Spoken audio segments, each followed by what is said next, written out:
Hi hello ನಮಸ್ಕಾರ, welcome back to the channel. ನಾನು ನಿಮ್ಮ ಅಲೆಮಾರಿ ಅಭಿಯಂತರ. ಹಿಂದಿನ ವಿಡಿಯೋದಲ್ಲಿ ನಾವು ಶೃಂಗೇರಿ ಹೊರನಾಡು ದೇವಸ್ಥಾನಕ್ಕೆ ಹೋಗಿ ಧರ್ಮಸ್ಥಳಕ್ಕೆ ಬಂದು ಸ್ಟೇ ಮಾಡಿದ್ ನೋಡಿರ್ತೀರಾ. ಆ ವಿಡಿಯೋ ಯಾರಾದ್ರೂ ನೋಡಿಲ್ಲ ಅಂದ್ರೆ ಡಿಸ್ಕ್ರಿಪ್ಷನ್ ಅಲ್ಲಿ ಲಿಂಕ್ ಹಾಕಿರ್ತೀನಿ, ಮೊದಲು ಆ ವಿಡಿಯೋ ಚೆಕ್ಔಟ್ ಮಾಡಿ ಆಮೇಲೆ ಈ ವಿಡಿಯೋ ನೋಡಿದ್ರೆ ನಿಮ್ಗೊಂದು ಕಂಟಿನ್ಯೂಟಿ ಇರುತ್ತೆ. ವಿಡಿಯೋನ ಕೊನೆವರೆಗೂ ನೋಡಿ. ವಿಡಿಯೋ ಇಷ್ಟ ಆದ್ರೆ ಲೈಕ್ ಮಾಡಿ, ಚಾನಲ್ಗೆ ಸಬ್ಸ್ಕ್ರೈಬ್ ಮಾಡಿಲ್ಲ ಅಂದ್ರೆ ದಯವಿಟ್ಟು ಚಾನಲ್ಗೆ ಸಬ್ಸ್ಕ್ರೈಬ್ ಮಾಡಿ. ತುಂಬಾ ಜನ ವಿಡಿಯೋ ನೋಡ್ತಾ ಇದ್ರ ಬಟ್ ಯಾರು ಚಾನಲ್ಗೆ ಸಬ್ಸ್ಕ್ರೈಬ್ ಮಾಡ್ತಾ ಇಲ್ಲ. ಯಾರ್ಯಾರು ವಿಡಿಯೋ ನೋಡ್ತಾ ಇದ್ರೋ ಚಾನಲ್ಗೆ ದಯವಿಟ್ಟು ಸಬ್ಸ್ಕ್ರೈಬ್ ಮಾಡಿ. ಇನ್ನ ನಾನು ನಿಮಗೆ ದೇವಸ್ಥಾನದ ಹತ್ರ ಸಿಗ್ತೀನಿ.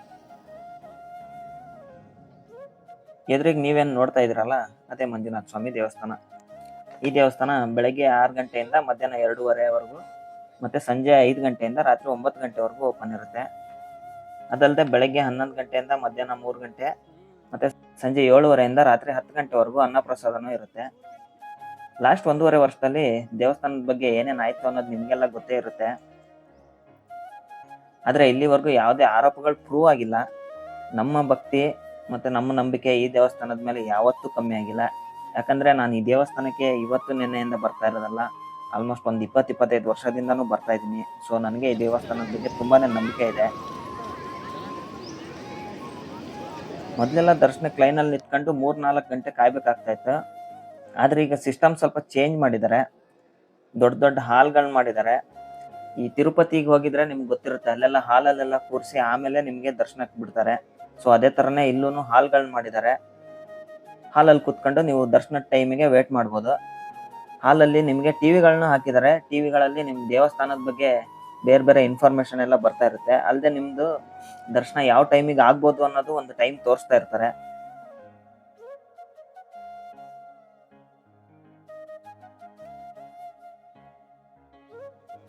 ಮಂಜುನಾಥ ಸ್ವಾಮಿ ದರ್ಶನ ಮುಗಿಸ್ಕೊಂಡು ಅಲ್ಲೇ ಎದುರಿಗಿದ್ದ ಲಲಿತೋದ್ಯಾನಕ್ಕೆ ಹೋದ್ವಿ. ಇಲ್ಲಿ ನಿಮ್ಗೆ ಯಾವುದೇ ರೀತಿ ಎಂಟ್ರಿ ಫೀ ಇರಲ್ಲ. ಇದು ಬೆಳಗ್ಗೆ 9 ಗಂಟೆಯಿಂದ ಸಾಯಂಕಾಲ 6 ಗಂಟೆವರೆಗೂ ಓಪನ್ ಇರುತ್ತೆ. ದೇವಸ್ಥಾನದಲ್ಲಿ ಎಷ್ಟೊಂದು ಜನ ದರ್ಶನ ಎಲ್ಲ ಮುಗಿಸ್ಕೊಂಡು ಬಂದು ಇಲ್ಲಿ ಕುತ್ಕೊಂಡು ಸ್ವಲ್ಪ ರೆಸ್ಟ್ ಮಾಡ್ತಾರೆ. ಪಾರ್ಕ್ ದೊಡ್ಡದೇನಿಲ್ಲ, ಬಟ್ ತುಂಬಾನೇ ಚೆನ್ನಾಗಿ ಮೇಂಟೈನ್ ಮಾಡಿದ್ದಾರೆ. ನಿಮ್ಗೆ ಫೌಂಟೇನ್ ಇದೆ, ಅಲ್ಲದೆ ಸಣ್ಣದೊಂದು ಸರಸ್ವತಿ ಮಂಟಪನೂ ಇದೆ.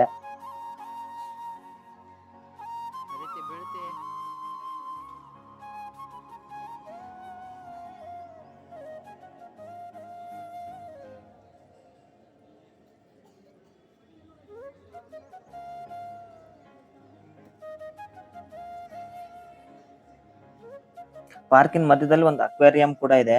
ಇಲ್ಲೂ ನಿಮಗೆ ಫ್ರೀ ಎಂಟ್ರಿ ಇರುತ್ತೆ. ಯಾವುದೇ ತರ ನೀವು ದುಡ್ಡು ಕೊಡೋ ಅವಶ್ಯಕತೆ ಇಲ್ಲ.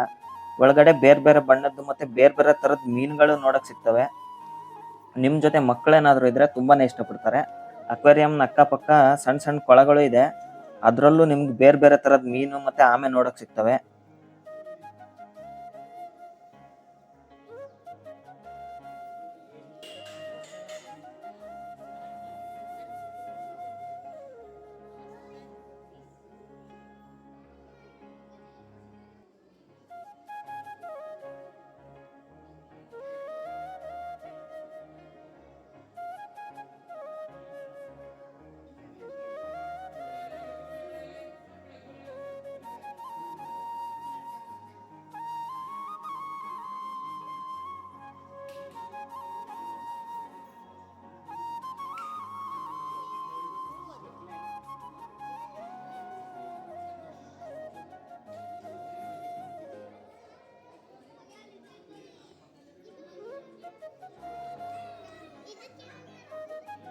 ಅಲ್ಲಿ ಬರ್ತಾರೆ ನೋಡು, ಬ್ಲ್ಯಾಕ್ ಗೋಸ್ಟ್ ಅಂತ.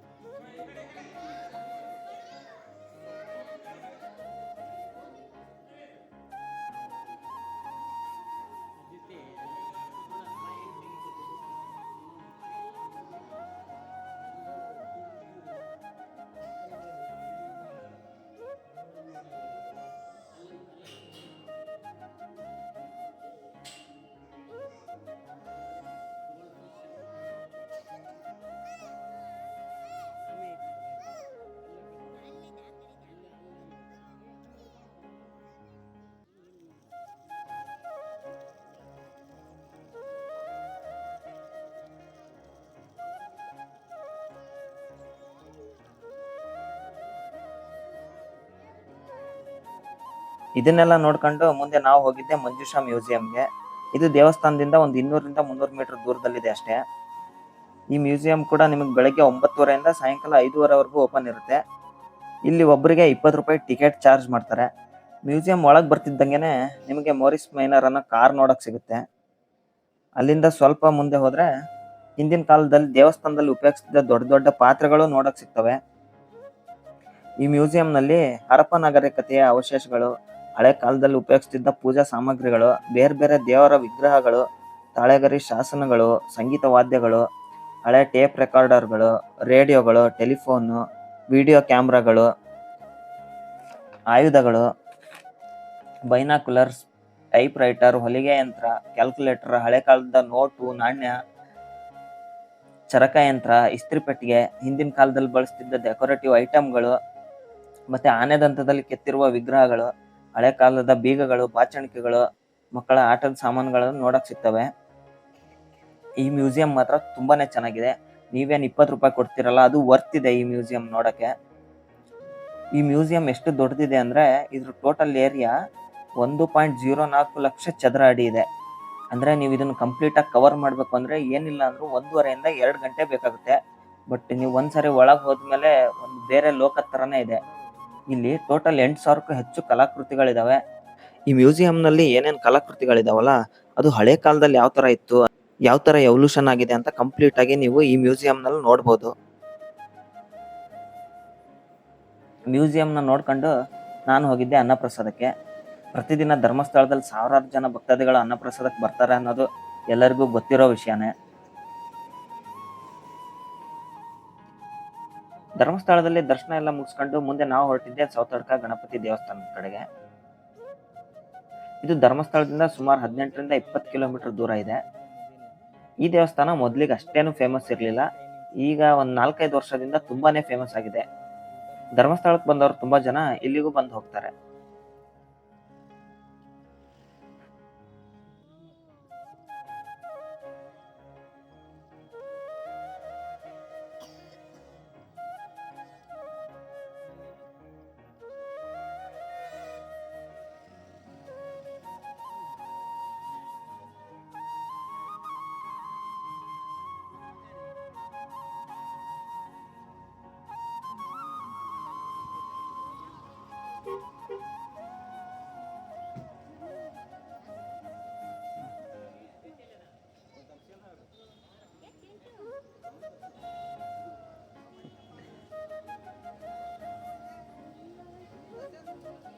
ಇಲ್ಲಿ ನಿಮ್ಗೆ ಯಾವುದೇ ತರದ ದೇವಸ್ಥಾನ ನೋಡಕ್ ಸಿಗಲ್ಲ. ಅಂದ್ರೆ ಒಂದು ಗಣಪತಿ ವಿಗ್ರಹ ಇದೆ, ಅದು ಮರದ ಕೆಳಗಿದೆ. ಅದಕ್ಕೆ ಯಾವುದೇ ತರದ ದೇವಸ್ಥಾನನ ಕಟ್ಸಿಲ್ಲ. ಹಂಗಾಗಿ ನೀವು ಯಾವುದೇ ಟೈಮಲ್ಲಿ ಬಂದ್ರು ದರ್ಶನ ಮಾಡ್ಕೊಂಡು ಹೋಗ್ಬೋದು. ಇಲ್ಲಿಗೆ ಬರೋ ಭಕ್ತಾದಿಗಳು ತಮ್ಮ ಆಸೆಗಳನ್ನ ದೇವ್ರ ಹತ್ರ ಹೇಳ್ಕೊಂಡು ಗಂಟೆ ಕಟ್ತೀನಿ ಅಂತ ಹರಕೆ ಹೊತ್ಕೊಂಡ್ರೆ 45 ದಿನಗಳಲ್ಲಿ ಅದು ಈಡೇರುತ್ತೆ ಅನ್ನೋ ನಂಬಿಕೆನೂ ಇದೆ. ಈ ದೇವಸ್ಥಾನದಲ್ಲಿ ಅವಲಕ್ಕಿ ಪಂಚಕಜ್ಜಾಯ ಪ್ರಸಾದ ತುಂಬಾನೇ ಫೇಮಸ್. ನೀವಿಲ್ಲೇನಾದ್ರೂ ಬಂದ್ರೆ ಅವಲಕ್ಕಿ ಪಂಚಕಜ್ಜಾಯ ಪ್ರಸಾದ ಟೇಸ್ಟ್ ಮಾಡೋದಂತೂ ಮರಿಬೇಡಿ.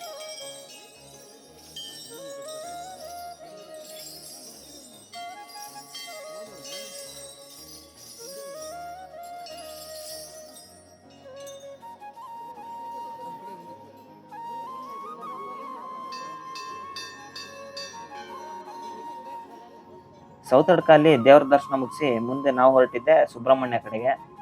ಇದು ಸೌತಡ್ಕದಿಂದ 40ರಿಂದ 45 ಕಿಲೋಮೀಟರ್ ಇದೆ. ಇವತ್ತು ಸುಬ್ರಹ್ಮಣ್ಯಕ್ಕೆ ಹೋಗಿ ರೂಮ್ ಬುಕ್ ಮಾಡಿ ರೆಸ್ಟ್ ಮಾಡ್ಬೇಕು. ನಾಳೆ ಬೆಳಗ್ಗೆ ಸುಬ್ರಹ್ಮಣ್ಯ ಅಲ್ಲಿ ದೇವರ ದರ್ಶನ ಮಾಡೋ ಪ್ಲಾನ್ ಇದೆ.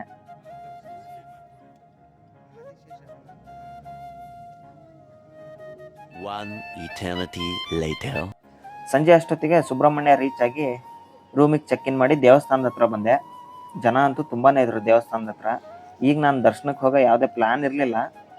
ಸುಮ್ಮನೆ ರೂಮಲ್ಲಿ ಕುತ್ಕೊಂಡು ಏನು ಮಾಡೋದು ಅಂತ ದೇವಸ್ಥಾನದ ಹತ್ರ ಬಂದಿದ್ದೆ ಅಷ್ಟೇ.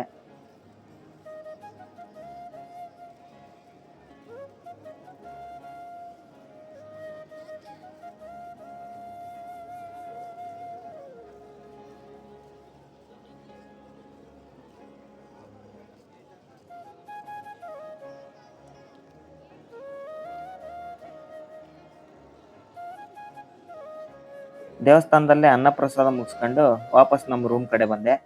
ಅನಂತ ವಸತಿ ಗೃಹದಲ್ಲಿ ರೂಮ್ ಬುಕ್ ಮಾಡಿದ್ವಿ. ಇದು ದೇವಸ್ಥಾನದ್ದೇ ರೂಮ್ಗಳು. ನಿಮ್ಗೆ ಇಲ್ಲಿ AC ಮತ್ತೆ ನಾನ್ AC ರೂಮ್ ಎಲ್ಲ ಸಿಗ್ತವೆ. ಡಾರ್ಮೆಟ್ರಿ ಟೈಪ್ ರೂಮ್ಗಳು ಸಿಗ್ತವೆ. ರೂಮ್ ಬಾಡಿಗೆ ಕೂಡ ಜಾಸ್ತಿ ಏನಿರಲ್ಲ. ಆದ್ರೆ ನೀವು ಬರೋಕ್ಕೂ ಮೊದಲು ಆನ್ಲೈನಲ್ಲಿ ಬುಕ್ ಮಾಡ್ಕೊಂಡ್ ಬರೋದು ಒಳ್ಳೇದು. ಶನಿವಾರ ಭಾನುವಾರ ಅಥವಾ ಯಾವುದೇ ಸರ್ಕಾರಿ ರಜೆ ಇದ್ದಾಗ ನಿಮ್ಗೆ ಇಲ್ಲಿ ರೂಮ್ ಸಿಗೋದು ಸ್ವಲ್ಪ ಕಷ್ಟ ಆಗುತ್ತೆ. ಹಂಗಾಗಿ ಆನ್ಲೈನಲ್ಲೇ ಮೊದಲೇ ಬುಕ್ ಮಾಡ್ಕೊಂಡಿದ್ರೆ ಒಳ್ಳೇದು. ಬೇರೆ ದಿನ ನೀವು ಇಲ್ಲೇ ಡೈರೆಕ್ಟಾಗಿ ಬಂದು ರೂಮ್ ಬುಕ್ ಮಾಡಿದ್ರು ನಿಮಗೆ ರೂಮ್ ಸಿಗ್ತವೆ. ಆದರೆ ಸೇಫರ್ ಸೈಡು ನೀವು ಮೊದಲೇ ಆನ್ಲೈನಲ್ಲಿ ಬುಕ್ ಮಾಡ್ಕೊಂಡು ಬಂದರೆ ಒಳ್ಳೇದು.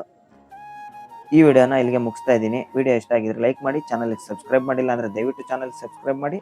ಮತ್ತೆ ಮುಂದಿನ ವಿಡಿಯೋ ಅಲ್ಲಿ ಸಿಗೋಣ. ಅಲ್ಲಿವರೆಗೂ ಎಲ್ಲರೂ ನಗ್ನಗ್ತಾ ಇರಿ, ಖುಷಿಯಾಗಿರಿ. ಜೈ ಹಿಂದ್, ಜೈ ಕರ್ನಾಟಕ.